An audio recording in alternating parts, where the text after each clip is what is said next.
And good afternoon, everybody. Hope we're all having a lovely weekend so far. So today is Saturday, the 23rd of February 2013. It's snowing outside. It is snowing. I'd show you, but it's I don't know what happened. Last night it didn't look like it was going to snow. I wake up this morning, I felt like we've moved to the Hoth planets from Star Wars. So yeah, very, very interesting indeed. I thought we were done with snow, but clearly it hasn't finished with us yet. Anyway, here we are, season 11 as usual. This time, chapter 35 of Haunted, otherwise known as part 9 as well. So we're back again. This time, Lois and Otis are in a bar together. She tries to get information regarding the confrontation between Lex and Simon. If you remember at the beginning of Haunted, about how Lex was trying to get Simon to dig around inside his head. So he obviously plays ignorance, Otis that is, but then Lois thinks, okay, fine, you don't want to reveal to me what was going on between Lex and Simon, that's okay, I've got another method in hand instead. So she calls up Barbara, who's now getting herself back to physical fitness, and it's actually amazing. She's holding the phone, talking to Lois, hanging upside, and standing up on one hand. I think that's just impressive. The girl knows how to be flexible. She's got some physical presence about her. She is like a gymnast of a sort. Anyway, so anyway, Lois and Barbara have a chat. There is some epic dialogue in here between Lois and Barbara. And I actually tweeted it to Brian yesterday when I read it, and what the line that Lois says, it says "awful image for the win." What she's actually saying that to, I can't reveal, because you've got as I say, have a read of it and then you'll see. But just that particular line, "awful image for the win," I'm going to start using that from now on. Anytime someone says something that paints a bad picture in my head, I'm just like, oh, awful image for the win. Yeah. So there we go. Anyway, let's just say she calls up Barbara to work her charms on Otis. Back in Las Vegas, if you remember the back end of last week's chapter, where Emil Hamilton got a new suit for Superman that is able to absorb super speed energy, and it absorbs it into his suit, which will enable him to run faster as well. And obviously the Black Racer is currently causing a lot of deaths in Las Vegas. So Superman goes along to save all the civilians around there, and it's quite interesting how he's absorbing their speed, because obviously this Black Racer is going around making people run super fast. Well, not super fast, but like the speed force is taking away their life to the point of where they die.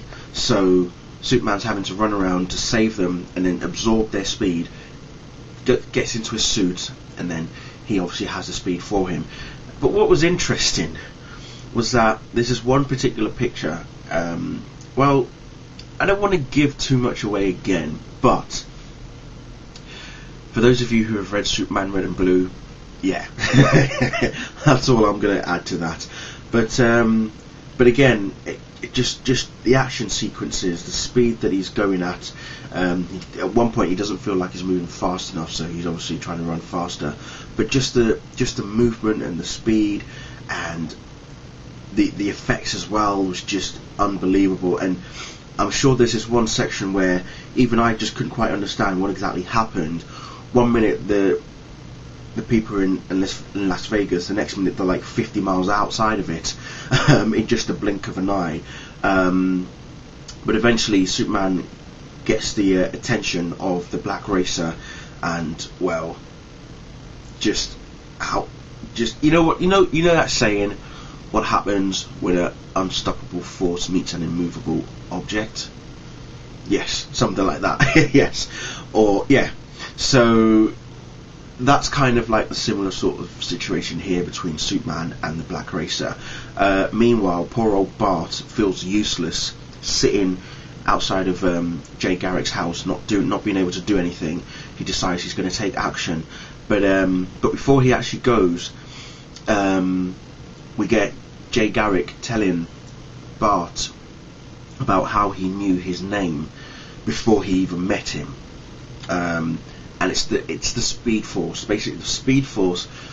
As soon as these speedsters get the ability to, once they've been hit by the lightning, a flash of all the other speedsters come into their minds. Never mind if they've never met them. Max Mercury, Barry Allen, Jay Garrick, Wally West, Bart, all of them. They all know they're connected, and that's how,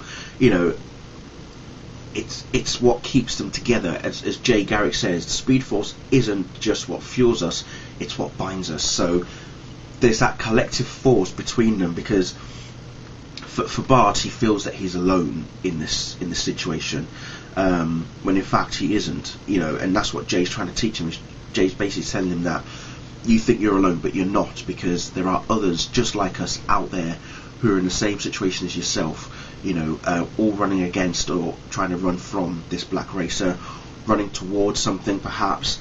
There's something bigger obviously going on with these speedsters. What it is, we don't know. But like I say, the way that it ends, I can't wait to see what happens. As you know, obviously next Friday will be the side chapter again, which is Haunted. So that'll be chapter 3 of that one. And then the week after will be the issue print for the past 3 episode chapters of Haunted, while I get my bearings together, and then obviously we'll then be back with Haunted in 2 weeks' time. So there you go. But again, as always, very, very solid, and really, really looking forward to what we've got planned. There was some chatter on the internet yesterday about Brian Miller actually looking to expand the Smallville universe, and well, I haven't read the much information about it as such myself, but there's one part of it here. I'll just quickly have a look. Let's see what we've got here. Yeah, Miller did an interview with comicbookresources.com, basically discussing where Smallville is heading. We're almost on the first year we're almost at the end of the first year of season 11, and just where is it going to go, and all that sort of stuff, and characters that he's looking to bring in. I mean, it mentions Zatanna here, obviously the JSA, as we already know, even a bit of Booster Gold, because we know that Booster Gold is coming up as well, and as you know, obviously Martian Manhunter and Batman as well. So there's a lot, and I think that's what I love, and that's probably what Brian Miller loves about doing Smallville, is that he is now able to tap into all different parts of the DC universe, and bring them all together into Smallville in ways that we never could have thought would have happened, even if the show was still on on the CW, or as a TV show. It would definitely be awesome to see other past characters show up. I would like to see Doomsday come back at some point. That would be interesting, and Brainiac as well. Darkseid as well has got to come back at some point. So much going on. Don't forget, obviously, with Haunted, there's also the Earth 2 side of things as well. So it's all there, people, and there's a lot. I'm guessing there's going to be a lot of tasty stories coming up. So really looking forward to it. Can't wait to see what Brian and everyone else has in store for us. So yeah, fun times all around, people. Anyway, that's it from me. Enjoy your weekend, and I shall see you all very soon. Goodbye.